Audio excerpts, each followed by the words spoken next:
हाय सगळ्यांना दंडवत प्रणाम आणि गुड मॉर्निंग. तर सकाळची माझी एकदम मस्त आणि फ्रेश सुरुवात झाली होती. सुरुवातीला तर जो काही भाजीपाला वगैरे मागवला होता तर तो दरवाजातून काढून घेतला, कारण रात्री झोपताना जर दरवाजाला पिशवी लावली ना तर सकाळी पार्सलवाले त्याच्यामध्ये सामान टाकून जातात आणि पिशवी नाही लावली तर अख्खं सगळ्या दारातून मांडून जातात ते. मग त्याच्यानंतर झाडांना पाणी वगैरे घातलं आणि माझा सकाळचा व्यायाम आणि चालणं सुद्धा झालं होतं. जे की आमच्या घरात ट्रेडमिल आहे, तुम्ही मागच्या व्हिडिओमध्ये बघितलंच असेल तर त्याच्यावरतीच आम्ही चालतो.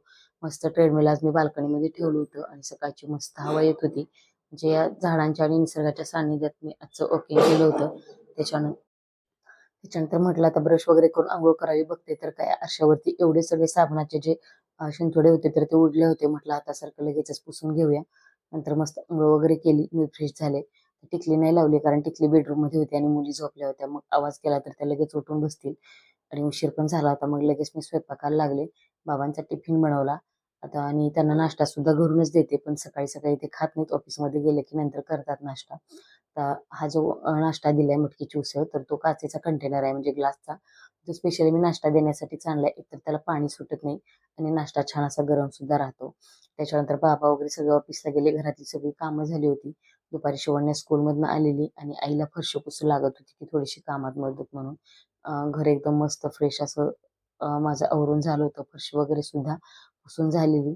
आणि तोपर्यंत हे आमचे वादळ उठलं होतं, बघा कसं खेळतंय. म्हणजे मोबाईल समोर लावून यांना सुद्धा शूट करायचं असतं.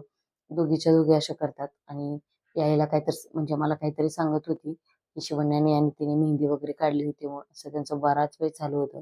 आणि दररोज असतं मेहंदी लाव, नील पेंट लाव, मेकअप कर, नवीन कपडे घाल, गळ्यातलं घाल. त्या दोघी बहिणी बहिणींचं ना असं दिवसभर चालू असतं. फक्त दोघींचा सुद्धा मूड असावा लागतो, नाहीतर मग दोघीच्या दोघी आईच्या मागे अशा रडत बसतात. शिवण्या नाही पण सर्वज्ञ तर आईच्या म्हणजे माझ्या मागच असते, अजिबात सोडत नाही. नंतर त्यांना बोर होत होतं म्हणून मी त्यांना खेळणी वगैरे काढून दिली. तर माझ्या लेकीने अगोदर मला चहाच आणून दिलाय की आई चहा पी आणि छान झालंय का सांग म्हणून. तर त्याच्यामध्ये होतं पाणी. दुसऱ्या शिवण्यात जसं बनवते ना तसं सेम सर्वज्ञाला करायचं असतं, काहीच फरक नाहीये. आता कॉफी आणली होती, हे बघा एवढी खेळण्यांचा पसारा ह्याने मांडलाय. आता अजून ह्याच्यापेक्षा जास्त खेळणी जी आहेत ती पोत्यामध्ये घालून माळ्यावरती टाकलेत बांधून, कारण खूप जास्त पसारा होतो घरात म्हणून. नंतर संध्याकाळच्या वेळी बाबा घरी आले, मग बाबांनी खरबूज आणलं होतं. दोघीच्या दोघींना प्रचंड आवडतं खरबूज.